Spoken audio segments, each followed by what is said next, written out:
Bonsoir mes amis, j'espère que vous allez bien. Nous allons aborder aujourd'hui un nouveau thème relatif aux provisions pour dépréciation des comptes clients.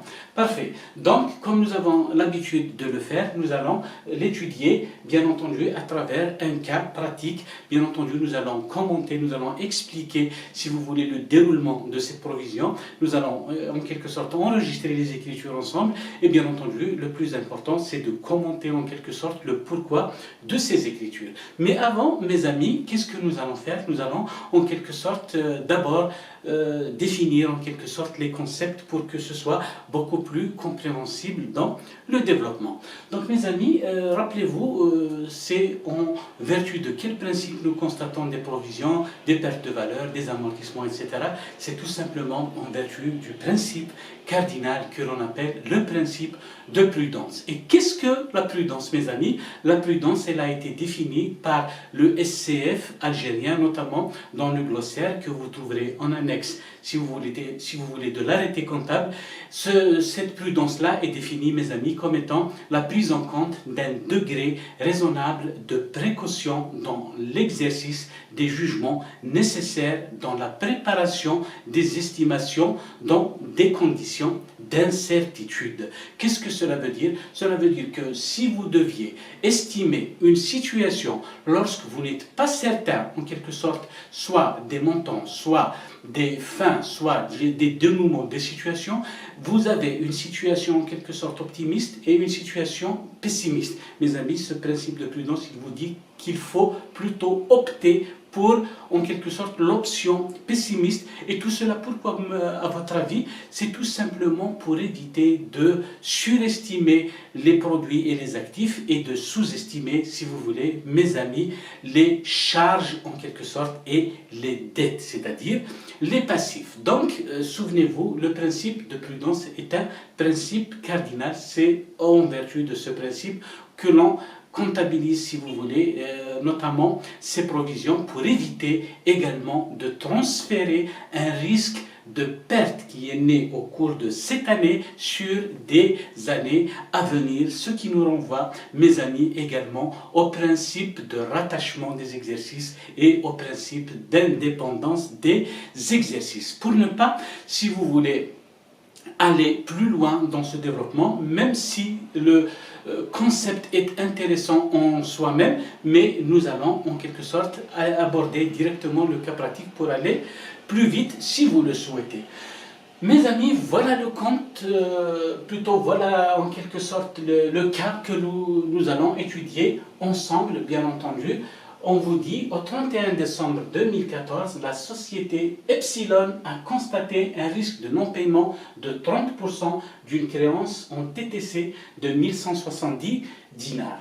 Sur le client lambda, TVA 17%, d'accord? Donc, pour une première fois, nous estimons qu'une créance détenue sur un client lambda s'avère douteuse, n'est-ce pas? C'est-à-dire, on estime qu'elle ne pourra pas être recouvrée intégralement, mais qu'elle est entachée d'un risque de non-recouvrement de 30%, n'est-ce pas? C'est le cas de le dire, il faut donc constater une provision de 30% sur le montant, mes amis, hors taxe de la créance que nous détenons envers ce client. Parfait.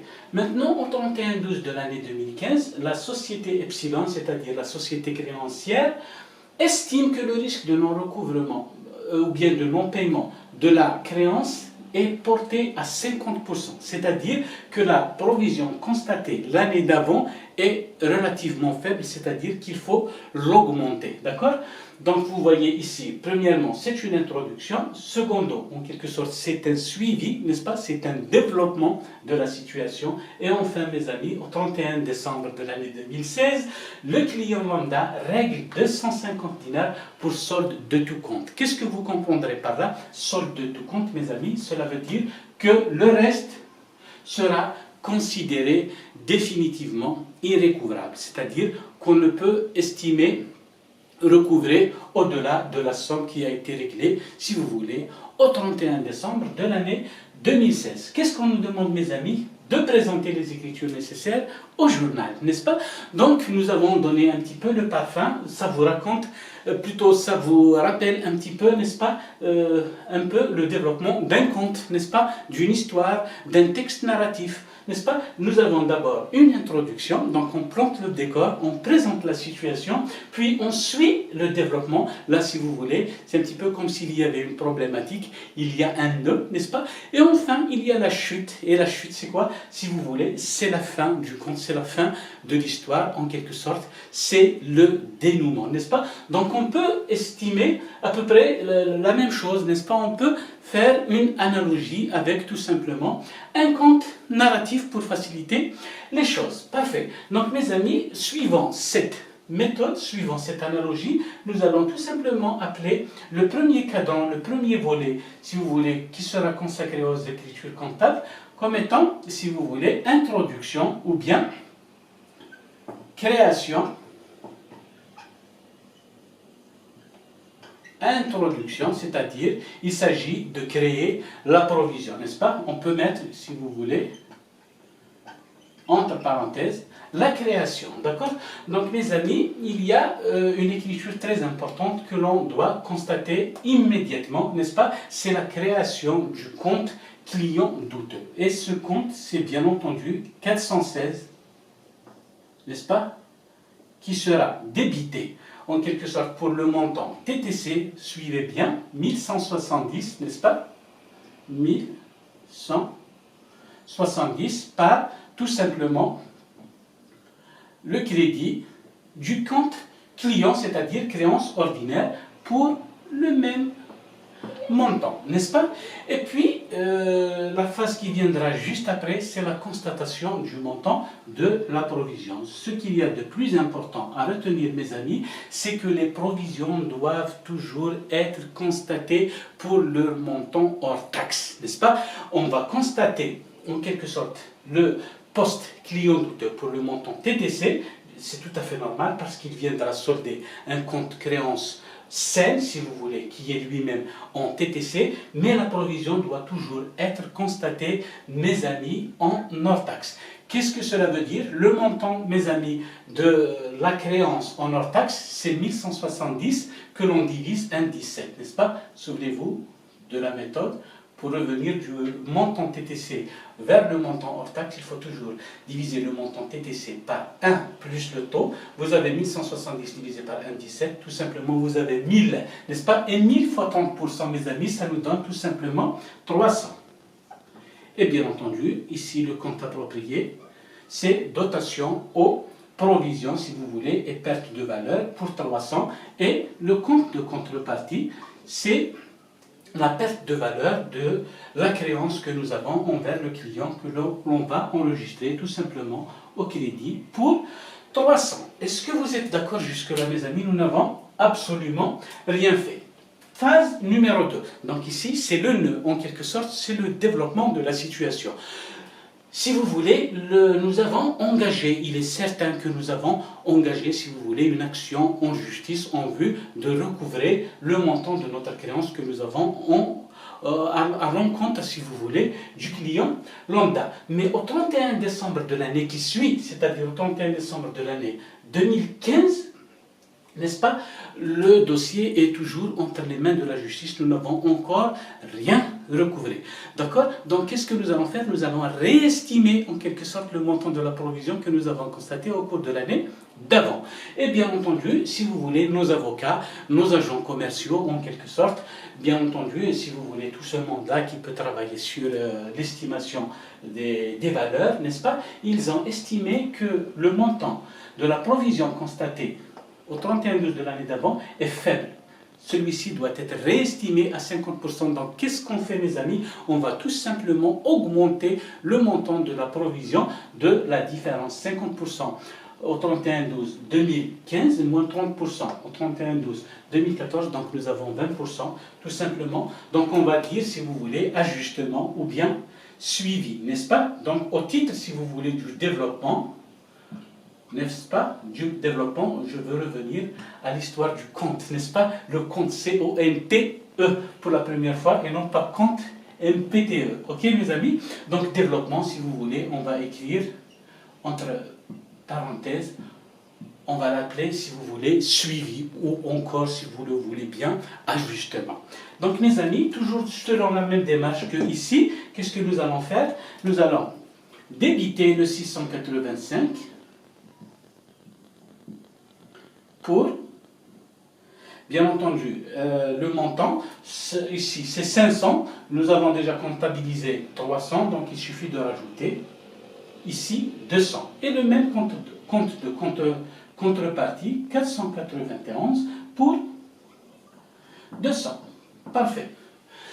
Maintenant, mes amis, il ne nous reste plus grand-chose puisque nous arrivons au dénouement de la provision, c'est-à-dire au 31/12 de l'année 2016. Notre client lambda, finalement, il a réglé en quelque sorte les 250 dinars. On va estimer qu'il est pratiquement en faillite close, n'est-ce pas? Mais nous pouvons quand même récupérer 250 dinars de la créance initiale que nous détenions envers lui. Mes amis, donc qu'est-ce que nous allons faire? Nous allons appeler cette rubrique, si vous voulez, chute ou bien dénouement, n'est-ce pas? Dénouement, c'est le terme technique et le terme générique également. C'est-à-dire, en quelque sorte, la question, c'est dénouer. Donc mes amis, qu'est-ce que l'on va faire? Nous allons tout simplement comptabiliser le montant recouvré auprès de ce client, donc 512 banque pour 250, n'est-ce pas? Et nous avons recouvré ces 250 dinars à quel titre? Au titre, si vous voulez, de la créance en quelque sorte douteuse que nous avions enregistrée tout à fait au départ. Souvenez-vous, n'est-ce pas? 416. Donc nous allons créditer le 416 pour 250 dinars, mes amis. Parfait.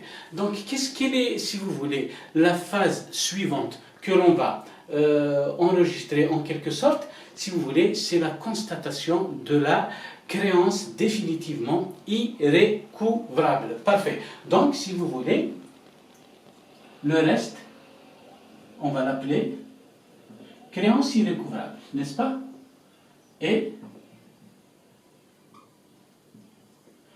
445,51, mes amis, c'est pour enregistrer la TVA que nous allons récupérer, n'est-ce pas? Parce que là, mes amis, souvenez-vous, lorsque nous vendons de la marchandise, le fait générateur étant la facturation, étant la livraison matérielle ou juridique, si vous voulez, des biens, des produits, etc. Donc, qu'est-ce qui va se passer? Nous avons déjà réglé au fisc la TVA, si vous voulez, figurant sur la facture de vente. Nous ne sommes pas, si vous voulez, sous le régime des encaissements, mais nous sommes ici suivant le régime des débits. Donc, quelque chose que nous avons déjà versé au Trésor public alors que nous n'avons pas en réalité recouvré la créance. Qu'est-ce qu'il faut faire? Il faudra tout simplement, en quelque sorte, récupérer ce que nous avons payé au fisc. Donc, ça va être un compte débiteur.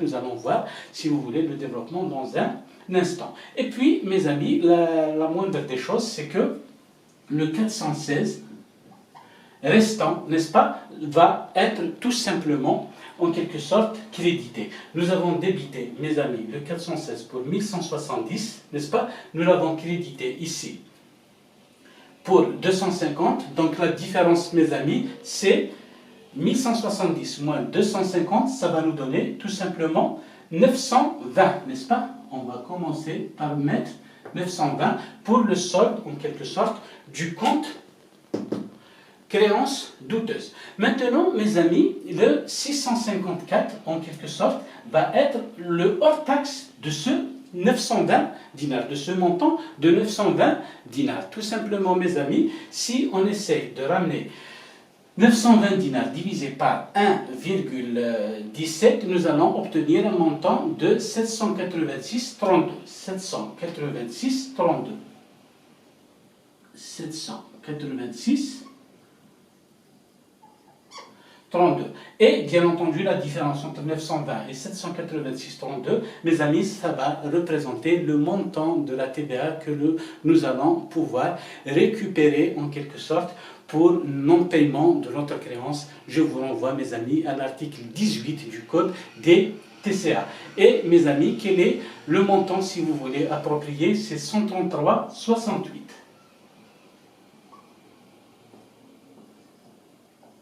D'accord? Donc, nous aurons la possibilité de déduire, en quelque sorte, de récupérer 133,68 sur un montant initial, si vous voulez, de 170 dinars que nous avons déjà réglé au fisc suivant G50 au moment de l'établissement de la facture initiale. Voilà, mes amis. Donc, si vous voulez bien, il reste encore une phase, n'est-ce pas? Le 491, nous l'avons crédité pour 300, nous l'avons crédité pour 200. Donc, qu'est-ce qu'il nous reste à faire? 491, nous avons débité 300 et 200, donc 500. Pour solder le 491, mes amis, qu'est-ce qu'il faut faire? Il faut débiter pour 500. Et le compte de contrepartie, mes amis, n'est autre que le compte 78, si vous voulez, reprise sur provision pour le montant également de 500, n'est-ce pas? Ainsi fait, nous avons évité, si vous voulez, de reporter, si vous voulez, le risque, en quelque sorte, sur les exercices à venir, n'est-ce pas? Nous avons enregistré 300, parce que nous avons estimé que nous ne recouvrerons pas les 300. Ici également, nous avons estimé que 200 ne seront pas également recouvrés. Donc nous avons essayé d'éviter de reporter en quelque sorte ce risque sur les exercices à venir. Et là, la moindre des choses, c'est de le solder parce que c'est un compte de situation, mes amis. Il ne doit pas rester en quelque sorte en suspens dans nos comptes, n'est-ce pas? De cette façon, il sera soldé définitivement, n'est-ce pas, mes amis? Donc voilà, si vous voulez, n'est-ce pas? Donc 491, mes amis,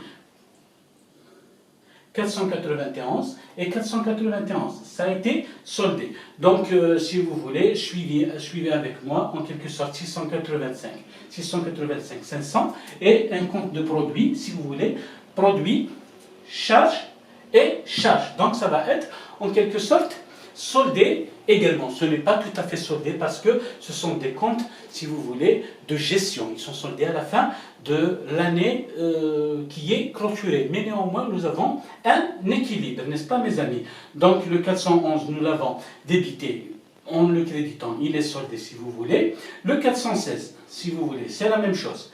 416 ici, n'est-ce pas? 416 ici et 416 ici. 920 et 250 avec 1170, ça a été soldé, si vous voulez, d'accord? Et bien entendu, les autres comptes ne nous gênent pas vraiment. Nous sommes arrivés, si vous voulez, à un équilibre parfait, ce qui était, bien entendu, recherché, d'accord? Donc, mes amis, qu'est-ce qu'il faut faire toujours dans les situations en question? Il faut toujours comptabiliser la créance, si vous voulez, douteuse pour le montant TTC et la provision toujours pour le montant hors taxe. J'espère que vous avez retenu ça. Bien entendu, la vidéo touche à sa fin. J'espère que vous m'avez compris, que le message a été perçu comme il se doit. Et d'ici là, je vous remercie et très bonne soirée. Au revoir.